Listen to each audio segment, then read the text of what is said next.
Disclaimer: இந்த வீடியோவில் வரும் வீடியோக்கள் மற்றும் மீம்ஸ்கள் அனைத்தும் சிரிப்பதற்கு. அதை மீறி உங்கள் மனதை புண்படுத்தி இருந்தால் உங்க வீட்டு பிள்ளையா நினைச்சு எல்லாரும் என்னை மன்னிச்சிருக்க. அனைவருக்கும் கோபிநாத்தின் அன்பு வணக்கம். வணக்கம் தலைவா. வணக்கம் தலைவா. அவசரமா பஞ்சாயத்தை கூட்டி இருக்கீங்க, என்ன விவகாரம்? அது வேற ஒண்ணும் இல்லைங்கய்யா. காலையில கிளம்பி ஹஸ்பண்ட் அவசர அவசரமா ஆபீஸ் போறாரு. சார், இந்த வெய்ய காலம் இல்லையா, கச்ச கச்சன்னு இருக்கும், வெயில் எனக்கு ஒத்துக்காது, கருத்து போயிடுவேன், அதனால நான் வேலையை ரிசைன் பண்ணிட்டேன் சார். ஓ ஐ சி. ஒரு ஷூ போட வேண்டியிருக்கும், Dress, அப்புறம் வாட்ச், பர்ஸ், செல்போன், கண்ணாடி இருந்தா கண்ணாடி, அதிகபட்சம் 10 ஐட்டம் இருக்கலாம்.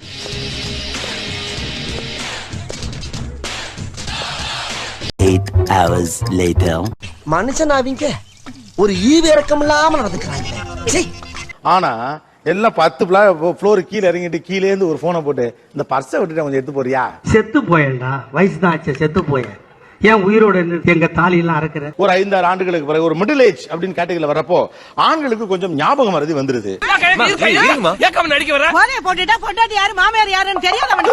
அதுதான் இந்த ஷோ. ஞாபக மறதி கணவர்கள், அவர்களுடைய மனைவிமார்கள்.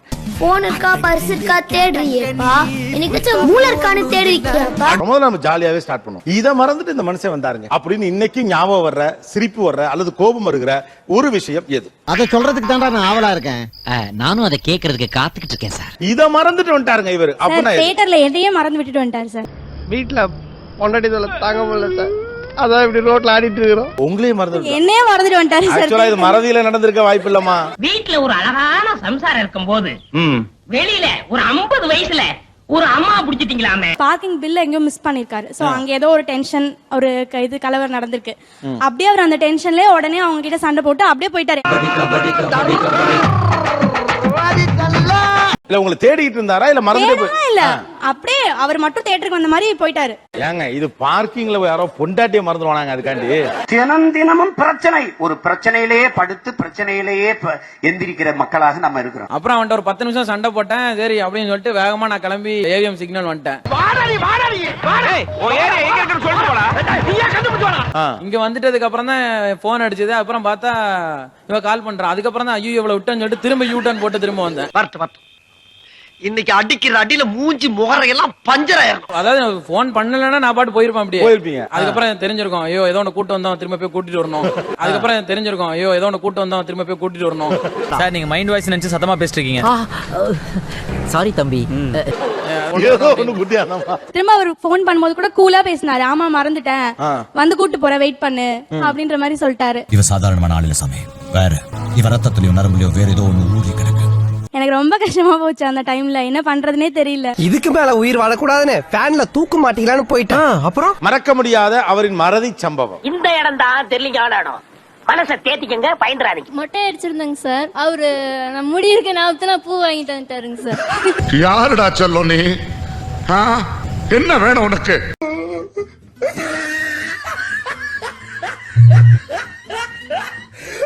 பழக்கமா எப்பவுமே பூ வாங்கிட்டு வருவாரா? எதுக்காக 4 குழந்தை பத்த கிளவியில போய் கெஞ்சனும் கொஞ்சனும் அதானே வாங்கிட்டு வர மாட்டாரு சார். கேட்டா கூட நான் மறந்துட்டேன் அப்படிம்பாரு சார். அந்த மனுஷன் என்னைக்கு ஒரு நாள் ஞாபகமா பூ வாங்கிட்டு வந்திருக்காரு. என் வாழ்க்கையில இன்னும் நான் எல்லா குடும்பங்களை பார்க்கணும்னு இருக்கும் எனக்கே தெரியல. உண்மையிலேயே ஒரு கொடூரமான மறதிங்க. எங்க இருக்காரு? சிரிக்காத சொன்னா எனக்கு அசிங்கமா இருக்கு. ஏங்க ரொம்ப அநியாயங்க. மொட்டை அடிச்சுட்டு வீட்டுல உட்கார்ந்து இருக்காங்க. அவங்களுக்கு பூ வாங்கிட்டு போறேன். நான் கொஞ்சம் மென்டல். எந்த நேரத்துல என்ன பண்ணுவேன்னு எனக்கே தெரியாது. போடா போ. சரி, பூ வாங்கிட்டு நீங்க போறீங்க, உள்ள என்ட்ரு ஆறீங்க, பார்த்தா மனைவிக்கு வந்து மொட்டை எடுத்துருந்தாங்க. நான் அப்படியே ஷாக் ஆயிட்டேன். இந்த மாதிரி உன்னை மறந்துட்டார். தியேட்டர்ல எதையே மறந்து விட்டுட்டு வந்துட்டாரு சார். இது என்ன பிரமாதம்? இதை விட பெசலைட் ஒண்ணு இருக்கு சார். ஒரு வாட்டி ஹோட்டல் கூட்டின்னு போயிட்டு ஒரு போன் வந்து வெளியே போனார் சார். நான் பாட்டு சாப்பிட்டுட்டு இருக்கிறேன், வெளியே போன் பண்ணிட்டு வருவாரு பாரு, 1 ஹவரா வெளியே வரவே இல்லை. நாம் யாருக்கு என்ன தீங்கு செய்தோம்? அந்த சொக்கநாதரின் திருவிளையாடலை நம்மிடம் தான் காட்ட வேண்டுமா? எனக்கு என்கிட்ட காசு இல்ல. பில்லு வேற என்ன சாப்பிடுறீங்களா, வேற என்ன சாப்பிடுறீங்களா? எனக்கு இன்னும் சாப்பிடவும் பயமா இருக்கு. அவங்க என்னையே பாக்குறாங்க, ஹோட்டல் இருக்கு, அழ வர மாதிரியே வந்துருச்சு. எனக்கு எப்படி இருக்கு தெரியுமா? எனக்கு எப்படி சூடாகுது. அவங்க என்னையே பாக்குறாங்க, ஹோட்டல் இருக்கிறோம். எங்க போயிட்டாரு? அது எங்க அப்புறமா கேட்டது, நான் பக்கத்துல ஃப்ரெண்ட் இருந்தா அவன்கிட்ட பேசிட்டு மறந்துட்டேன். அப்புறம் இவன் சரியான பைத்தியம் இல்ல, சரியாகாத பைத்தியம்டா. சரி போன் எடுக்கலன்னா இவரு அதுக்கு முன்னாடியே கால் பண்றாரு. வணக்கம், என் பேரு சாரதி, ஞாபகம் இருக்குங்களா? வந்துட்டு கவலைப்படாத, ஒன்னும் பயப்படாத, நான் வரேன் அப்படின்னாரு. சரி நீ வா, முதல்ல வா, அப்புறம் பேசிக்கலாம். இப்ப நீ எங்க போயிட்டு வர்றேங்கிற உண்மையை சொல்லல, மூக்குல ரத்தம் வரப்ப அப்புறம் வந்துட்டார் சார். வந்து ஒரு 400 தான் பில் ஆச்சு. அப்புறம் பே பண்ணி கூட்டு போனார். ஆனா வீட்டுக்கு போய் செம்ம சண்டை நடந்தது சார் அன்னைக்கு. ஆனா அழகா சொன்னாங்க. பிடிச்சதுல அவங்க பேசுனதே ஒரு வார்த்தை பிடிச்சு. நான் வந்துடுறேன் வா வா வா வா வெயிட் பண்றேன். ஏம்பா சுடுகாட்டுக்கு சொல்லியாச்சா? சொல்லியாச்சுங்க சார். ஏன் பாட ரெடியா? ஆச்சுங்க. சீக்கிரம். ஒரு அந்நியத்துல கூப்பிடுறதா? அதனால நீ முதல்ல வா, எங்க இருந்தாலும் நீ வந்துரு. எங்க இருக்க? வந்து என் வீட்டுக்கு வா. ஒருவேளை அப்படியே வேற கிளம்பி போனாலும் போயிருவாப்ல கோவப்பட்டோம்னா. மொத்தத்துல புருஷனுங்களை சென்டிமெண்டா பேசி திருத்த முடியாது, செருப்பால் அடிச்சுதான் திருத்தணும். டெய்லி காலையில பல் தேய்க்கிற பிரஷ் சார் மாத்தி தான் என்னோட பிரஷ் எடுத்து தான் தேய்க்கிறது.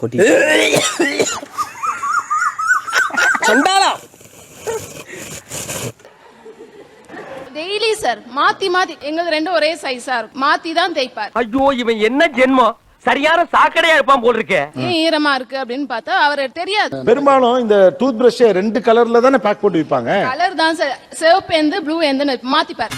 சின்ன வயசுல இருந்தே அப்படிதான். அது லைக் பண்ணணுமே தவிர அன்லைக் பண்ண கூடாது. உன்னை நினைச்சா எனக்கு பெருமையா இருக்குடா. சிவப்பு ஒன்னோடது எந்த அது நடக்கும் சார். மாத்தி மாத்தி அது எத்தனை தடவை மாத்தி வச்சாலும் மாறல. ஓரளவுக்கு மேல் தான் நாம் பொறுமையை கையாள முடியும், அதற்கு மேல் செய்ய வேண்டியதை செய்வோம். நிறைய பேர் அப்படித்தாமா.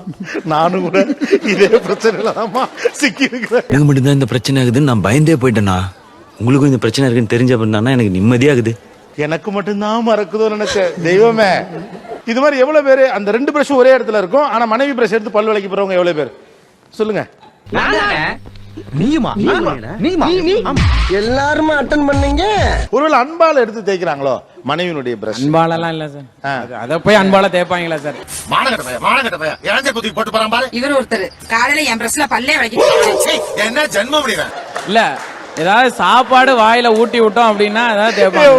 உன்னை காப்பாத்தணும்னு நினைச்சா கூட அடிவாய் சாப்பிடறோம், மரியாதையா கூட்டி போயிரு. குருநாதா உன்னை காப்பாத்தணும்னு நினைச்சா கூட அத போய் எவனா எடுத்து தேய்ப்பானா சார்?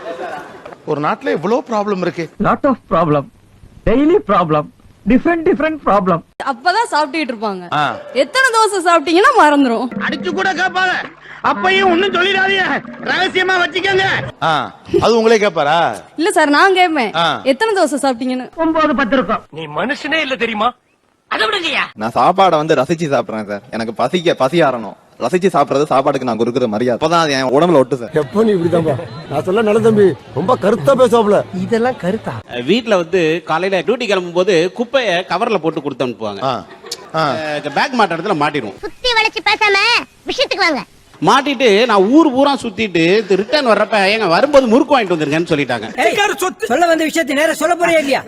அது ஒண்ணே இல்லையா, வாங்கிட்டு வரேன் அப்படின்னு சொல்லிட்டு கடைக்கு போயிட்டு முறுக்க வாங்கிட்டு அவன்கிட்ட காசெல்லாம் கொடுத்துட்டு அங்க முறுக்கு எடுக்காம ரிட்டர்ன் வந்துட்டேன் நானு.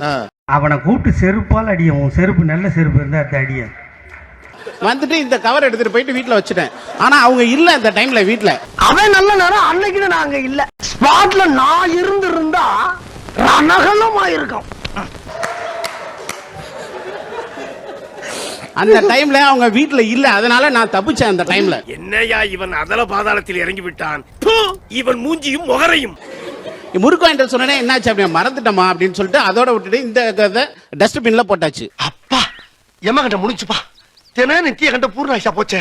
டே டு டே லைஃப்ல இவங்க என்னென்னலாம் மறக்கறாங்க, அதனால உங்களுக்கு ஏற்படக்கூடிய அலுப்பும் எரிச்சலும் என்ன? ரொம்ப திட்டவும் முடியல. ஒரு அளவுக்கு மேல வேணா வேற ஏதாவது வார்த்தையை பேசி விட்டுருமோன்னு வேற பயமா இருக்கு. அவங்களுக்கு கல்யாண நாள்னா என்னைக்குன்னு அவங்களுக்கு ஞாபகமே இருக்கு. அது பெரும்பாலும் ஆண்களுக்கு இருக்காது. பொண்ணுங்களோட கற்பனையில தானே நிம்மதியா வாழ முடியும். கல்யாணம் பண்ணா நிம்மதியா வாழவே முடியாது. இது வந்து நீ ரொம்ப சாதாரணமானதுமா. இப்போ பந்தய வச்சாலும் இங்க இருக்க பல பேருக்கு கல்யாண நாள் தெரியாது. அந்த ஆள் என்னதான் கேள்வியை மாத்தி மாத்தி கேட்டாலும் ஒரே மாதிரி தான் பதில் சொல்லணும். ஒரு லிஸ்ட் இருக்கு. ஒரு பேப்பர் எடுத்து வந்திருக்காங்கப்பா. சரி நீங்க பேசிக்கிறீங்க, நான் பின்னால ஒளிஞ்சிருக்கேன். கோவக்கார கையை நீட்டிவிட்டு அசிங்கமாயி போச்சு. நீயா நானால இது வரைக்கும் இந்த மாதிரி கம்ப்ளைண்ட் ஒரு பேப்பர்ல நான் மறந்துருவேன் அப்படின்றதுக்காக அட பாவீங்களா. இதை விடக்கூடாது, நீதிமன்றத்திற்கும் நாங்கள் போக ஏற்பாடு செஞ்சிருக்கிறோம். அதான் நீங்க மறந்துட கூடாது. இல்ல இது சத்தியமா யாரா இருந்தாலும் மறந்துடுவோம். பழைய ஃபைல் எல்லாம் நோண்டி மொத்தம் 800 சொச்சம் கேஸ் பதிவு பண்ணிருக்காயா. நம்மள கூடிய சீக்கிரம் உள்ள தள்ளாம விட மாட்டோம். ராஜன் அவருடைய மனைவி அளித்திருக்கக்கூடிய இந்த சபைக்கு கொடுத்திருக்கக்கூடிய அவருடைய மறதி லிஸ்ட் பாடி தொலையும்.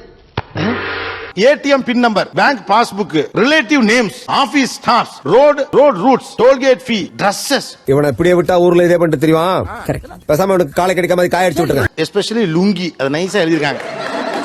அவன் கொஞ்சம் பர்சனலா போற மாதிரி இருக்கு, நீங்களே வாசிடுறீங்களா? நீ ஒண்ணு பண்ணு, 40 பக்கம் ரூல் நோட் ஒண்ணு வாங்கி இதே மாதிரி உன்னை பத்தியும் குடும்பத்தை பத்தியும் கேவலமா 10 விஷயம் எழுதி நீங்களே கலாச்சி காரி துப்பிக்கிங்க. வந்து எப்பவுமே இருங்க, ஒரு ஒயிட் பேப்பர் A4 சைஸ்ல நுணுக்கி வேற எழுதிருக்காங்க அவங்க. 12 தான் முடிஞ்சிருக்கு. பொம்பளைங்கன்னா பொறுப்பா இருக்கிற, ஆம்பளைங்கன்னா ஏன் இவ்வளவு வெறுப்பா இருக்கிற? கோல்ட் செயின் நிறைய மிஸ் பண்ணிருக்காரு. கோல்ட் செயின் நிறைய மிஸ் பண்ணிருக்காரு. ஆமா. ஓ, பிரேஸ்லெட், வாட்ச் நிறைய மிஸ் பண்ணிருக்காரு. மணி கம் டுடே கோட் சுமாரையா? இவ்வளவு பெரிய கோடீஸ்வரர் வீட்டுல பிறந்து இதுக்கெல்லாம் போய் அழுகலாமா? ஷூ வந்து இன்டர்சேஞ்ச், ஒரு கால்ல பிரவுன் ஷூ போட்டுட்டு இன்னொரு கால்ல வந்து பிளாக் ஷூ போட்டிருப்பாரு. 28 வருஷமா இந்த பைத்தியக்காரன் கூட எப்படிமா குடும்பம் நடத்துற? ஒரு கால்ல பிரவுன் ஷூ போட்டுட்டு இன்னொரு கால்ல வந்து பிளாக் ஷூ போட்டிருப்பாரு. பார்த்தா தெரிஞ்சிடும். மாத்துங்கன்னு சொன்னா பரவாயில்ல போப்போம். இவனாவது இந்த ஜென்மத்துல இருந்தா பைத்தியம், அவன் போன ஜென்மத்துல இருந்தே பைத்தியம். டிஃபன் பாக்ஸ் வரவே வராது வீட்டுக்கு. வாரம் ஒரு டிஃபன் பாக்ஸ். 15 பையனோட செருப்பு தைக்க கொடுத்தேன், அது கூட இன்னொரு ஒரு செருப்பையும் தூக்கிட்டு வராரு. ஓ செருப்பு தாண்டி, ஓ செருப்பு தாண்டி. எத்தனையோ கேஸ் அட்டெண்ட் பண்ணிருக்கேன், ஆனா வாழ்க்கையில இப்படி ஒரு கேஸ் நான் அட்டெண்ட் பண்ணவே இல்லடா. டவல் குற்றாலம்ல டவல் வேற யாரதோ டவல் எடுத்து கட்டிக்கிட்டான். இவனுக்கு உண்மையிலே அறிவில்லையா இல்ல அறிவில்லாத மாதிரி நடிக்கிறானே தெரியல என்னாச்சு. ஆனா குமுதா ஹாப்பியா நாச்சி. எங்க வேற எதையுமே மறக்கலங்க, மாத்திடுறாப்ல. அது ஒரு தடவை இது ஒரு பெருமை. இத மடிச்சு வைங்க. இல்ல போதுமா, இதுக்கு மேல என்னால முடியலமா? என்னால முடியலடா. பாத்தீங்களா சார், பாத்தீங்களா என் கதையை கேட்டு நீங்களே பிம்மி பிம்மி அழுறீங்க. நான் ஒரு மாசத்துக்கு முன்னாடியே சொல்லிட்டே இருப்பேன், கல்யாண நாள் வருது கல்யாண நாள் வருதுன்னு சொல்லுவேன். ஆனா அதை பத்தி கண்டுக்கிறாரா இல்ல மறக்கிறாரான்னு தெரியல. நானே வெண்டைக்காய் புளிக்குழம்பு வச்சுக்கோங்கிற டென்ஷன்ல இருக்கேன். கத்திரிக்காய் புளிக்குழம்பு தானே வைக்க சொன்னேன். சோறு சோறு சரியான சோத்து சாப்பிடாரு. ஆனா அழுவுப்பாரு, என்ன எதுவுமே வாங்கி தர மாட்டாரு. அது என்னன்னு தெரியல, அது டைம்ல மறந்துடுறதுதான். அந்த டைம்ல மறந்துடுறது. இன்னைக்கு என்ன நாள் ஞாபகம் இருக்குல்ல? புதகுழியில உழுந்த நாள். புதகுழியா? அதான்டா கல்யாணம் ஆன நாள். பசங்களாம் கூட ஞாபகப்படுத்துவாங்க சார். தங்கச்சி வீட்டுலாம் போன் பண்ணி சொல்லுவேன். எனக்கு ஏதாவது சஸ்பென்ஸா ஒரு சின்னதாவது வாங்கி கொடுக்க சொல்லுவேன். எப்ப நீ 4 பிள்ளை பத்தி அப்பயும் சரித்திரமே முடிஞ்சு போச்சு, நினைச்சு கூட பாக்கப்படா நீ அப்படின்னு அழுது கூட சொல்லியிருக்கேன் சார். ஆனா அது ஏன் இப்படி இருக்காருன்னு எனக்கு இன்ன வரைக்கும் தெரியல. மொத்தத்துல புருஷனங்களை சென்டிமெண்டா பேசி திருத்த முடியாது, செருப்பால் அடிச்சுதான் திருத்தணும். ஏய் வாங்கடி போலாம் அப்படின்னு அழுது கூட சொல்லியிருக்கேன் சார். கல்யாணம் ஆகி 12 வருஷம் ஆச்சு சார். இது வரைக்கும் சார் ஒரு பூ கூட, ஒரு ஹேர் பின் கூட வாங்கி கொடுத்தது இல்ல சார். ஏன் இந்த மூஞ்சில ரொமான்ஸே வர மாட்டேங்குது? அது தப்புதான், நான் மறதிதான். மறதிலாம் இல்ல சார், வேணும்னே பண்றாருன்னு சரிடா மாட்டுப்பலா, நல்லா சரி. இதான் உன் கடைசி சிரிப்பு. இல்ல, ஏன்னா இத அவங்க சொன்ன மாதிரி ஒரு மறதி மாதிரி இத பார்க்க முடியலையே, அதான் கேக்குறேன். காசை மிச்சம் பண்றதுலயே குறியா இருக்கிறான். அதுக்கு என்ன பதில் சொல்லுன்னு தெரியல. ஆனா அந்த நேரத்துல மறந்துடுறது தான் நான் நினைச்சா பண்ணலாம் சோ, ஆனா பண்ண மாட்டேன். ஆக்சுவலா வெட்டிங் டே வந்து எல்லாமே மறந்துடுவாங்க, நானும் மறந்துட்டேன். இனி நான் எவனுக்கும் பாவம் பாக்குற மாதிரி இல்ல. அப்ப நான் போய் விஷத்தை வாங்குறேன். நான் வீட்டுல வந்து அவங்க பேசிருக்காங்க போல, நாளைக்கு எங்களுக்கு வெட்டிங் டே, பசங்கிட்ட பேசுறாங்க, இது யாரும் சொல்லாதீங்க, அப்பா சொல்றாரா பாக்கலாம் அப்படின்னு சொல்லிட்டு. சப்போஸ் ஒயின் ஷாப் எத்தனை மணி திறப்பாங்க, எங்கெல்லாம் பிளாக்ல சரக்கு கிடைக்கும் அப்படின்னு கேள்வி நீ கில்லி மாதிரி பாஸ் பண்ணுவேன். ஆனா எனக்கு தெரிஞ்சு அப்படிலாம் கேள்வி கேட்க வாய்ப்பு இல்ல. நானும் மறந்துட்டு அப்படியே நான் ஒரு ஆர்டருக்கு போயிட்டோன்னே என்ன ஒருத்தர் விஷ் பண்றாங்க, ஹாப்பி வெட்டிங் டே. என்ன சேம் டு யூன்ட்டேன் நான். அவளே ஒரு பைத்தியம், நமக்கு மேல ஒரு பைத்தியம். என்ன ஒருத்தர் விஷ் பண்றாங்க, ஹாப்பி வெட்டிங் டே. என்ன சேம் டு யூன்ட்டேன் நான். அவரு மச்சான் உள்ள நிறைய பைத்தியம் வாய செம காமெடியா இருக்கு. சார் உங்களுக்கு தான் வெட்டிங் டே, நான் விஷ் பண்றேன் அப்படின்னு. அப்படியா? சத்தியமா எனக்கு இங்கிலீஷ் தெரியாது, நீங்க தமிழ்லயே சொல்லுங்க சாமி, நான் புரிஞ்சுக்கிறேன். நான் உடனே என்ன பண்ணேன்னா வீட்டுக்கு போன் பண்றேன். காதல்ங்கிறது ஒரு கொடியில் மலர்ந்து இது மலர்கள் மாதிரி, வாழ்க்கையில அது ஒரு முறை உதிர்ந்துட்டா திரும்ப பூக்கவே பூக்காது. அதெல்லாம் போகும்டா. Happy wedding day. அவங்க ஒரே சந்தோஷம், பரவாயில்ல ஞாபகம் வச்சு சொல்லிட்டாரு. ஆனா இந்த விஷயத்த இது வரைக்கும் சொல்ல. எத்தனை சிக்கல் வந்தாலும் பிரிச்சு பிரியடா, எப்படி உன்னால மட்டும் இந்த மாதிரிலாம் முடியுது? என்னமோ போட. ஆனா உலகத்திலேயே ஹாப்பி வெட்டிங் டே சொன்ன ஆளுக்கு சேம் டு யூ சொன்ன ஒரே ஆள் நீங்க தான் சார். ஒருத்தன் பைத்தியமா இருந்தா சமாளிக்கலாம், மொத்த பேரும் பைத்தியமா இருக்கா. பர்த்டேயை விட பெண்கள் வந்து திருமண நாளுங்கிறதுல ரொம்ப சென்சிட்டிவா இருக்காங்க. லைஃப் டைம் உடைய மிகப்பெரிய மொமெண்ட் அவங்களுக்கு அதுதான். இத ஒரு ஆண் மறக்கிறத, ஒரு கணவன் மறக்கிறத ஒரு மனைவியால தாங்கிக்க முடியறது இல்ல. அந்த பொண்ணுங்கெல்லாம் கண்ணீர் விட்டு அழுதுறா, கண்ணீர் விட்டு அழுது. இந்த தாத்தாவால என்ன பண்ண முடியும் சொல்லு? அது ஒண்ணுதான் சார் எங்களுக்கு சந்தோஷமே, வருஷத்துல ஒரு நாள். பூந்த வீட்ல இருந்து வந்தது எங்களுக்கு அந்த கல்யாண நாள் தான் ஒரு சந்தோஷமே. ஆனா வாழ்க்கை பூரா நாம படுற பாடு இருக்கே அது 1008 வழி. அது கிடைக்கலங்க ரொம்ப கஷ்டமா இருக்கு சார். ஏன்டா இவர் கல்யாணம் பண்ணணும்னு கூட தோணுது சார். ஏதோ 3 வேளை சோத்துக்காக காலத்தை தள்ளிக்கிட்டு இருக்கேன்.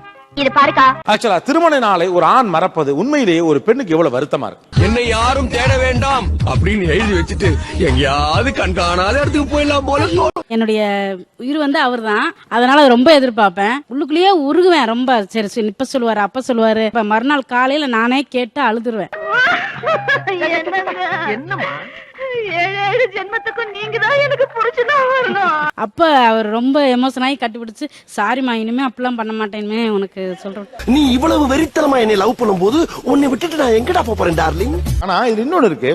ஆண்கள் சின்ன சின்ன விஷயம் தான் மறக்கறாங்க. இதுல அவர் பெரிய மாற்றா. ஆனா இதை மட்டும் அவர் மறக்கவே மாட்டார். அப்படின்னா அது சாட்டர்டேனாலே கம்பல்சரியா சரக்கடிப்பேன். அப்ப மத்த நாள குடிக்க மாட்டீங்க. குடிப்பனே. வயசு 42லயே இருக்காரு சார். அதுக்கு மேல போக மாட்டேங்கிறாரு. ஓ அத மறந்துட்டாரா? அதை மறந்துட்டாரு. என் வெளி தோற்றம்னா கொஞ்சம் வயசான மாதிரி தெரியும். ஆனா உள்ளுக்குள்ள என் இளமை ஊஞ்சல் ஆடிக்கிட்டு இருக்கு. ஆடும். 42. ஆனா 46 ஆயிடுச்சு சார் அவருக்கு வயசு. 46 ஆயிடுச்சு. அதே அறிவிச்சாச்சு இப்ப. மகாபாரதத்துல பத்மயுகம் அமைச்சு சிக்க வச்ச மாதிரி என்ன சிக்க வைக்க பாத்தில்ல, இப்ப உன்ன சிக்க வச்சிட்டல, அதாலே வர்க்கீஸ். உள்ளூர இவங்க எல்லாம் கொஞ்சம் மறந்துட்டு எல்லாத்துக்கும் உங்களை தொங்குறாங்கல்ல, இது உங்களுக்கு பிடிச்சிருக்கா இல்லையா? தலையை போட்டு பிச்சுக்குவான். அதுல அவனுக்கு ஒரு டென்ஷன், நமக்கு ஒரு சந்தோஷம், அவ்வளவுதான். மகிழ்ச்சி தான். மகிழ்ச்சி தானே தருது. மகிழ்ச்சி ரொம்ப அதிகமான மகிழ்ச்சி. அது ரொம்ப தங்கமான பொண்ணுங்க. என்ன இது ஒரு கெட்ட வழக்கம். யார் மேல கோவப்பட்டாலும் என்ன தூக்கி போட்டு அடிக்கும். இப்ப உங்களுக்கு மாதிரியே அவருக்கும் எதுவுமே மறக்காது. வீடு சம்பந்தப்பட்ட விஷயத்துல எதுவுமே மறக்காது அப்படின்னு வச்சுங்களேன். Are you okay? அது நீ இப்படி எங்களை மடக்கவே நான் எதிர்பார்க்கவே இல்ல. சார் அவரு ஆபீஸ்ல நிறைய சாஃப்ட்வேர் ப்ரோக்ராம்ஸ் எல்லாம் பண்ணி சக்சஸ்ஃபுல்லா இருக்காரு. புருஷன் தாண்டி. ஷப்பா வீட்ல இது கூட இவருக்கு தெரியலையே, இதுக்கு கூட நம்மளதான் டிபெண்ட் பண்றாரே அப்படின்ட்டு ஒரு சின்ன கர்வம். ஊருக்கே பருப்பானாலும் வீட்டுக்கு தொடப்ப கட்டதாண்டா. உங்களுடைய கணவர் கொஞ்சம் மறதியா இருக்கிறது எனக்கு ஓகே அப்படிங்கிறவங்க கை தூக்கு. அது கொஞ்சம் ஹாப்பியா தான் இருக்கு அப்படிங்கிறவங்க. உண்மையிலேயே ஆண் கொஞ்சம் மறதியா இருக்குன்னா ஒரு பெண்ணே விரும்புறா. அவர் பேசுறது கொஞ்ச நேரத்துல அவரே மறந்துடுறாரு. அப்புறம் எல்லாம் பேசி முடிச்சு சாரி அப்படி சொல்லிடுறாரு. அதுக்குதான் நான் சொன்ன மறதியை போல் ஒரு மாமருந்து இல்லை அப்படின்னு ஒரு பாட்டு இருக்கு இல்லையா? சூப்பர்ப்பா, நீ இந்த மாதிரி பேசுற பாத்தையாலப்பா. அந்த மாதிரி இது சில விஷயங்கள் மறக்காம இருக்கிறதும் வியாதி தான், சில விஷயங்கள் மறக்கிறதும் வியாதி தான். No flow sir, no flow. வசனம் சார் வசனம். பழைய தான் சார். மறதியை போல் ஒரு மாமருந்து இல்லை அப்படின்னு ஒரு இடத்துல அவர் கொண்டாந்து முடிச்சிருக்காரு. இந்த பொன்மொழியை காலைல கேலண்டர் கிளிக் தானே படிச்ச, அங்கதானே படிச்ச. Thanks lot. நிகழ்ச்சியில் கலந்து கொண்ட அனைவருக்கும் கோபிநாத்தின் நெஞ்சார்ந்த நன்றிகள். மீண்டும் இன்னொரு சந்தர்ப்பத்தில் பேசலாம்.